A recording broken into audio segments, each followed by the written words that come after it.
안녕하십니까. 진실과 팩트 소식을 전해드리는 보수정치 퇴근TV입니다. 오늘도 자유민주주의를 수호하며 우리 보수의 미래, 정말 우리나라가 올바른 길을 가고 있는지 정치권에 있어 관심을 가지고 살펴봐야 한다고 생각합니다. 이 우리나라, 이 독립된 우리나라, 우리가 자유민주주의를 가져다 준 것은 조상들이 일궈낸 텃밭에 우리가 행복하게 살아가고 있다라고 생각이 들고, 이 정말 자유민주주의라는 것이 정말 공짜가 아니라고 생각을 합니다. 그렇기 때문에 요즘같이 국민의힘 살펴보고 있으면 정말 답답하고 스트레스 받고, 지금 뭐 전환기 선생님까지 뭐 탈당해라, 뭐 이러한 이야기가 나오고 있지 않습니까? 출당해라, 뭐 또는 징계를 내리겠다, 뭐 그런 이야기가 나오고 있는데, 이렇듯 지금 국민의힘이 뿔뿔이 흩어진다면 앞으로 차라리 국민의힘은 해체되는 게 나을 것이다, 이렇게 이야기하시는 분들도 계시고 있습니다. 그래서 저는 항상 말씀을 드리지만, 정치에 무관심하면 우리는 가장 저열한 인간으로부터 지배를 받는다라는 그러한 플라톤의 말에 인용함에 따라 우리 퇴근TV 가족분들과 정말 최소한의 정치의 흐름, 우리는 꼭 알고 가야 한다라고 생각합니다. 그래서 비록 지금은 어려운 상황이지만 저는 8월 22일 이 기점으로 다시금 이 국민의힘이 똘똘 뭉칠 수 있는 기반의 틀을 만들어 갈 수 있다라고 그런 뚝심과 믿음을 가지고 열심히 방송을 하도록 하겠습니다. 그래서 오늘도 정말 중요한 소식을 전해드리기 앞서 퇴근TV 가족분들, 구독, 좋아요, 알람 설정 한 번씩 부탁드리겠습니다. 그래서 한 번씩 꼭 부탁드리고요. 똘똘 뭉칠 수 있는 기반의 틀을 만들어 갔으면 좋겠습니다. 그래서 일단 퇴근TV 가족분들, 어제 국민의힘 당대표 후보 TV 토론회 어떻게 보셨나요?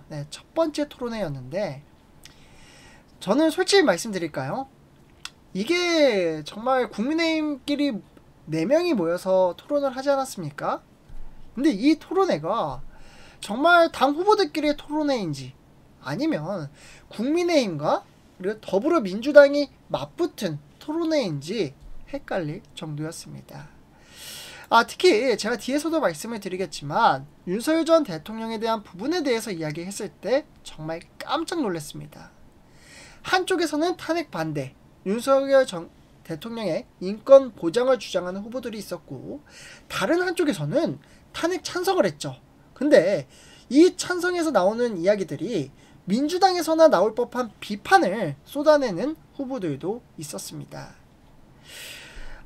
정말 어떻게 보면 특히 정청래 민주당 대표와 대화할 것이라는 그런 질문에서 탄핵 반대, 반탄파 후보들, 그러니까 김문수 후보와 장동혁 후보의 입장에서는 일단 정청래 후보는 대화 후보가 아니다, 대화 상대가 아니다, 먼저 교체돼야 한다 라고 단호하게 말했습니다.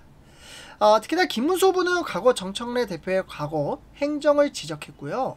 장동혁 후보는 야당답게 정부와 여당을 강하게 견제해야 지지율이 오른다라면서 협상은 그 이유라고 했습니다. 저는 개인적으로 항상 말씀을 드리지만, 지금은 싸울 줄 아는 사람, 그러한 사람이 당대표가 돼야 된다라고 생각이 들고, 개인적으로 이러한 부분들이 저는 보수의 자세라고 생각합니다. 보수, 무엇이죠? 보수가 원칙을 지키면서도 대안은 필요할 때 국민이 이익을 볼 때 하는 것, 무조건 좋은 게 좋은 거다라는 식은 보수가 아니라 기회주의자입니다. 그래서 이러한 상황 속에서 방금 보여드렸던 사진에서 인권에 대한 이야기가 나왔습니다. 근데 저는 솔직히 말씀드리면 장동혁 후보를 저는 개인적으로 지지를 합니다. 그 이유도 이전 영상에서도 지속적으로 말씀을 드렸는데요. 그중에 이제 인권에 대한, 그러니까 윤석열 전 대통령에 대한 인권 탄압이냐 아니냐, 뭐 그런 이야기가 나왔었는데, 일단 내용을 좀 먼저 보도록 할게요. 윤석열 전 대통령 강제로, 그러니까 김문수 후보는 이렇게 이야기를 합니다. 윤석열 전 대통령을 강제로 체포하려다 다쳐서 입원을 했다. 이것은 심각한 인권 침해라고 지적을 합니다. 그러면서 장동혁 후보 또한 뭐라고 되어 있죠? 법원에서 발부받은 체포, 구인영장이라도 해도 인권은 반드시 보장돼야 한다. 그러니까 인권 탄압을 받고 있다라고 이야기를 하고 있고, 반면에 탄핵 찬성을 했던 후보들은 바로 조경태 후보 뭐라고 이야기하고 있죠? 건달보다 못한 대통령의 모습을 보면서 국민들이 참으로 허탈했을 것이다. 아니요, 국민은 그렇게 생각하지 않는다라고 저는 생각을 합니다.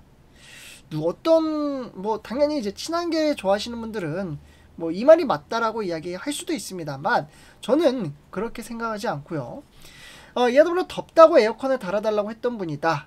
시원하게 에어컨 바람을 쐬면서 조사받으면 된다. 이런 식으로 정말 답답한 이러한 이야기를 꺼냈습니다.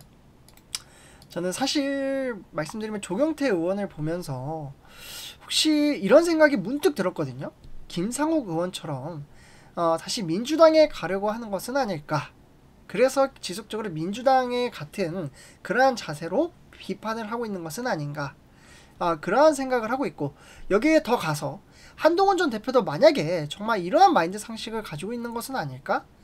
그러한 생각도 들기도 했습니다. 그래서 어쨌거나 여야 협치를 통해 민생 안정, 품격 있는 보수라고 했지만 그 속을 들여다보면 정말 국민의힘이 지지율 16%까지 빠질 수밖에 없었던 것은 서로 간의 내부 총질이 지속적으로 이루어지고 있기 때문입니다. 민주당이 국민의힘을 총질을 하잖아요. 그러면 국민의힘은 이것을 반격을 하는 것이 아니라 서로 내부 총질을 하기 때문에 중도층이 뒤돌아서고 그에 따라 분열의 길로 가고 있다라는 생각이 들었습니다. 혹시 우리 퇴근TV 가족분들도 이러한 생각이 들지 않으셨나요? 그래서 어쨌거나 저는 이러한 제 입장에서 보면 보수 진영과 사상이 많이 다르구나, 그런 생각이 들었고, 정말 민주당과 생각이 비슷하다면 굳이 보수당 안에서 활동할 이유가 있을까요? 차라리 민주당 쪽에서 활동하는 게 더 솔직할 수도 있습니다. 그래서 제가 느낀 부분에 대해서 말씀을 드렸고, 그래서 이번 국민의힘 전당대회는 단순한 자리 싸움이 아닙니다. 보수의 노선, 정체성을 지킬 것이냐 아니면 변질될 것이냐를 결정하는 순간입니다. 저는 제 입장에 대해서 분명하게 말씀을 드렸습니다. 민주당 프레임에 말리지 않고 탄핵 반대와 보수 가치 수호를 외치며 인권과 법치를 동시에 지킬 줄 아는 후보, 그게 바로 장동혁 후보라고 생각합니다. 그래서 이번에 만약에 잘못 선택을 한다면 국민의힘은 보수당이 아니라 이름만 보수인 제2의 민주당이 될 수도 있습니다. 우리는 스스로 그 길을 막아야 한다라고 생각을 합니다. 그래서 그리고 장동혁 후보가 말도 정말 잘하지 않습니까? 그래서 정말 크나큰 기대를 걸고 있습니다. 그래서 이렇게 좀 마치도록 하고요. 이번 영상 도움이 되셨다면 구독, 좋아요, 알람 설정 부탁드리겠습니다. 그리고 방송에서 한 가지 더 말씀을 드리고 싶은 부분은 조금 방송에서 세게 말했으면 좋겠다라고 하시는 분들도 계시는데, 아직 제가 방송을 시작한 지 얼마 되지 않았고, 그리고 성격상 이렇게 막 세게 막 발언을 하거나 그렇게 이야기하는 것도 사람마다 성격에 따라 차이가 있다라고 생각이 듭니다. 전환기 선생님이 되게 퍼포먼스 있게 하시잖아요. 그런 연설을 보면 저도 정말 멋있다라고 생각이 되는데, 방송의 흐름에 따라 논리적으로 이야기하는 유튜버도 있구나, 이 친구는 이렇게 생각을 하는구나, 그리고 그 정도로만 좀 받아주시면 좋을 것 같습니다. 그래서 짤막하게 제 이야기를 전해드렸고요. 오늘 이번 영상 마치도록 하겠습니다. 제 영상이 도움이 되셨다면 구독, 좋아요, 알람 설정 한 번씩 부탁드리겠습니다. 감사합니다.